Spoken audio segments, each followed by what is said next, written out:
नमस्कार दोस्तों। आप सब लोगों ने मेरे से कई बार मैसेजेस भेजे हैं और कमेंट बॉक्स जो मेरे वीडियो का है उसमें आप सब लोगों ने मेरे से ये जानना चाहा कि जो महाराष्ट्र में सचिन वाझे वाला मामला है जिसमें महाराष्ट्र पुलिस ऑफिसर सचिन वाझे की गिरफ्तारी की गई है, उस मामले पर मैंने कोई वीडियो नहीं बनाया।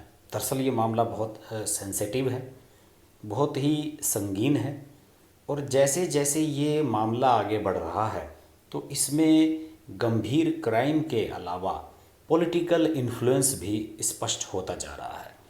सारी चीज़ें आप लोग मीडिया के माध्यम से जान रहे होंगे, आप लोगों ने अखबारों में भी पढ़ा होगा, टेलीविज़न पर सारा दिन चल रही हैं चर्चाएं इस पर। और 25 फरवरी जिस दिन ये घटना हुई थी, 25 फरवरी को जिलेटिन स्टिक्स जो विस्फोटक होता है उनसे भरी हुई एक स्कॉर्पियो कार मुकेश अंबानी के एंटेलिया के बाहर मिली थी और उसके बाद से सारा घटनाक्रम ये चलना शुरू हुआ था। और ये भी पता लगा कि इसका जो मालिक था वो मनसुख हिरेन था, लेकिन मनसुख हिरेन का शव कुछ एक दो दिन बाद ही रेती बंदरगाह के किनारे से ठाणे से पुलिस ने बरामद कर लिया और ये मामला गहरा गया है। इस मामले में सबसे बड़ा सेंसिटिव चीज़ ये आई कि ये जो कार थी स्कॉर्पियो कार, इस कार का इस्तेमाल सचिन वाझे कर रहा था जो कि मुंबई पुलिस का एक अफसर है। सचिन वाझे एक ऐसा पुलिस अफसर है जो 16 साल तक सस्पेंड रहा। 2004 में एक आतंकवादी के एनकाउंटर के मामले में कई पुलिसकर्मी सस्पेंड हुए थे। वो सस्पेंड हो गया था, उसके बाद नौकरी चली गई, फिर वो शिवसेना में शामिल हो गया, शिवसेना का प्रवक्ता बन गया। लेकिन अब जब उद्धव ठाकरे की सरकार बनी तो पिछले साल कोरोना काल में उसकी फिर से बहाली कर दी गई और सचिन वाझे को फिर से पुलिस ऑफिसर बना दिया गया। अब सबसे बड़ा एंगल इसमें पॉलिटिकल यही आ गया है कि आखिरकार इसको पुलिस ऑफिसर बनाया क्यों गया, क्योंकि जब ये इतने लंबे समय से सस्पेंड चल रहा था तो इसे वापस सेवा में लेने की ज़रूरत क्या थी। कहा जाता है कि ये एनकाउंटर स्पेशलिस्ट है सचिन वाझे, लेकिन उसके बावजूद भी इसकी भूमिका कई मामलों में संदिग्ध रही है। कोर्ट ने भी इसकी भूमिकाओं पर सवाल उठाए हैं और मामला सबसे ज़्यादा सेंसिटिव तो उस वजह से हो गया है, जो एक इनपुट निकल कर आ रहा है कि ये जो सचिन वाझे, ये जो स्कॉर्पियो गाड़ी मिली है मुकेश अंबानी के घर के बाहर, उसका इस्तेमाल सचिन वाझे ने उस समय भी किया था जब अर्नब गोस्वामी को अरेस्ट किया गया था उसके घर से, पत्रकार अर्नब गोस्वामी को। और अब इस चीज़ को लेकर ये पॉलिटिक्स चल पड़ी है कि सचिन वाझे को पुलिस एनआईए जो नेशनल इन्वेस्टिगेशन एजेंसी है वो इसलिए गिरफ्तार कर रही है क्योंकि उसके पीछे एक मोटिव है कि वो उनके निशाने पर हैं और हो सकता है कि अर्नब गोस्वामी ने अपने संपर्कों का इस्तेमाल करके होम मिनिस्ट्री से एनआईए के माध्यम से ये कराया हो कि भाई सचिन वाझे को ज़रूर इसमें अरेस्ट किया जाए, क्योंकि सचिन वाझे की भूमिका अर्नब गोस्वामी के अरेस्टिंग में थी। ये सब चीज़ें पॉलिटिक्स चल रही है। इस मामले को लेकर उद्धव ठाकरे की सरकार निशाने पर आ गई है विपक्ष के। आपको पता ही है कि महाराष्ट्र में उद्धव ठाकरे की सरकार को लीड कर रहे हैं उद्धव ठाकरे जो शिवसेना को रिप्रेजेंट करते हैं, और उनके साथ एनसीपी और कांग्रेस संयुक्त सरकार है। और जो महाराष्ट्र के गृह मंत्री हैं अनिल देशमुख, वो एनसीपी से आते हैं, शरद पवार की पार्टी से। शरद पवार से भी मीडिया ने इस बारे में सवाल पूछा कि आप सचिन वाझे वाले मामले में क्यों नहीं बोल रहे हैं, लेकिन शरद पवार ने पत्रकारों के सवालों का जवाब देने से इनकार कर दिया। इसके अलावा और भी कई सवाल उठे हैं। क्या सवाल उठे हैं? दरअसल इसमें कई चीज़ें ऐसी चल रही हैं कि कांग्रेस, एनसीपी ये क्यों नहीं बोल रहे हैं। किरीट सोमैया भाजपा के पूर्व सांसद हैं यहाँ के और काफ़ी अटैकिंग रहते हैं।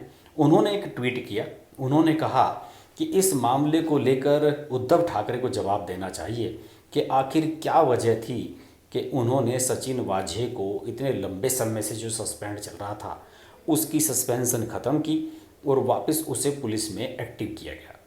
इसकी वजह क्या थी? किरीट सोमैया का सीधा सीधा जो टारगेट है वो ये है कि इसमें मुंबई पुलिस की भूमिका संदिग्ध है। देश के सबसे बड़े उद्योगपति के घर के बाहर एक स्कॉर्पियो कार खड़ी हुई है, उसमें विस्फोटक मिलते हैं। जब पुलिस तहकीकात शुरू करती है तो उसके बाद पता लगता है कि जो उसका मालिक है उसके मालिक की डेड बॉडी एक जगह से संदिग्ध रूप से मिलती है। फिर उसके बाद जब बात आगे बढ़ती है तो पता लगता है कि उस गाड़ी का इस्तेमाल सचिन वाझे कर रहा था। और जब मुंबई पुलिस इस मामले की जांच कर रही थी उसी दौरान एनआईए जो कि केंद्रीय एजेंसी है वो इस मामले में कूद पड़ती है और जांच शुरू कर देती है और फिर सचिन वाझे को गिरफ्तार भी कर लिया जाता है।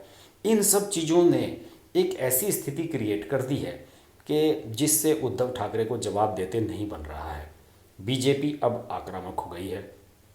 पूर्व मुख्यमंत्री और बीजेपी के नेता वरिष्ठ महाराष्ट्र के देवेंद्र फडणवीस उन्होंने कहा कि मैं तो पहले से ही सचिन वाझे के सस्पेंशन को ख़त्म किए जाने का विरोध कर रहा था कि इस शख्स को क्यों वापस पुलिस में लाया गया, क्यों फिर से पुलिस अधिकारी बनाया जा रहा है।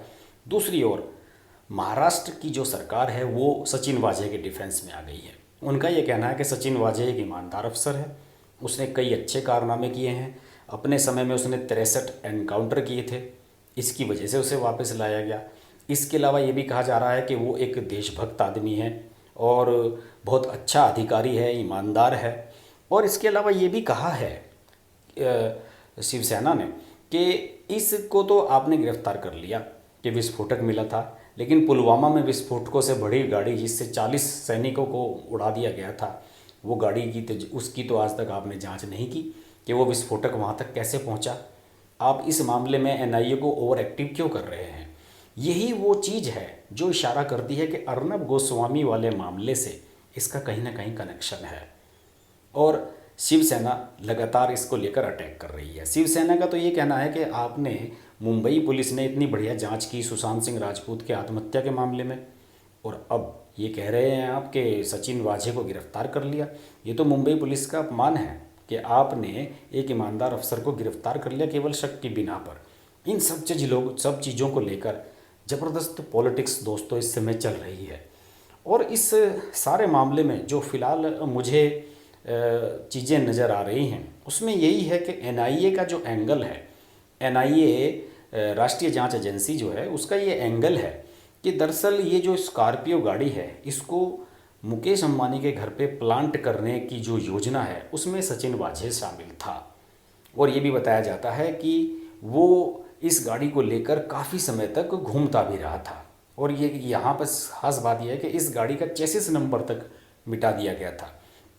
और एक शीर्ष अधिकारी का मैं कहीं बयान पढ़ रहा था, उसने ये भी कहा है कि 25 फरवरी को कारमाइल रोड जो एंटीलिया के पास है जहाँ मुकेश अंबानी का मकान है, विस्फोटक लदे स्कॉर्पियो लगाने वाले समूह का हिस्सा होने की बात उसने खुद कबूली है कि जिन लोगों ने इसमें यहाँ विस्फोटक लगाया था उसमें वो शामिल था। ये बात सूत्रों से पता लगी है कि सचिन वाझे ने ये बात स्वीकार की और इसी के बाद उसे गिरफ्तार किया गया है और उस पर धाराएं 25 फरवरी को जो मुकेश अंबानी के बाहर विस्फोटक से मिली कार प्लांट थी उसके हिसाब से धाराएं उस पर लगाई गई हैं। 286 लगाई गई है, 465 लगाई गई है, 473, 506, 120B ये सब धाराएं लगाई गई हैं।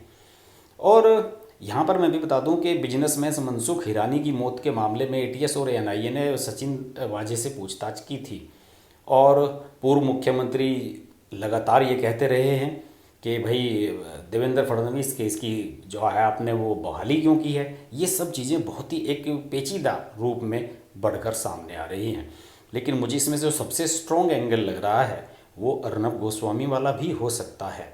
बहरहाल आने वाले समय में सब इस पर हम नज़र ज़रूर बनाए रखेंगे कि सचिन वाझे वाले मामले में क्या है, आखिर वो गाड़ी वहाँ प्लांट किसने की थी और प्लांट की थी तो क्या सचिन वाझे का उसमें रोल था, और अगर सचिन वाझे का उसमें रोल था तो फिर तो सीधे सीधे महाराष्ट्र की सरकार पर सवाल खड़े हो जाते हैं कि मुकेश अंबानी के घर पर गाड़ी प्लांट क्यों की गई है इस तरह के विस्फोटक की। और बाद में ये भी कहा जा रहा है कि तो सिर्फ चेतावनी थी और बड़ी घटना करने की योजना थी। इस पर मामले पर हम अब नज़र बनाए रखेंगे। आने वाले समय में कुछ और वीडियो बनाऊंगा, आप देखते रहिए अर्श की बात लाइव। नमस्कार। अगर आपको हमारी वीडियो पसंद आई तो वीडियो को लाइक करें, चैनल को सब्सक्राइब करें और नोटिफिकेशंस के लिए बेल आइकन को प्रेस करें।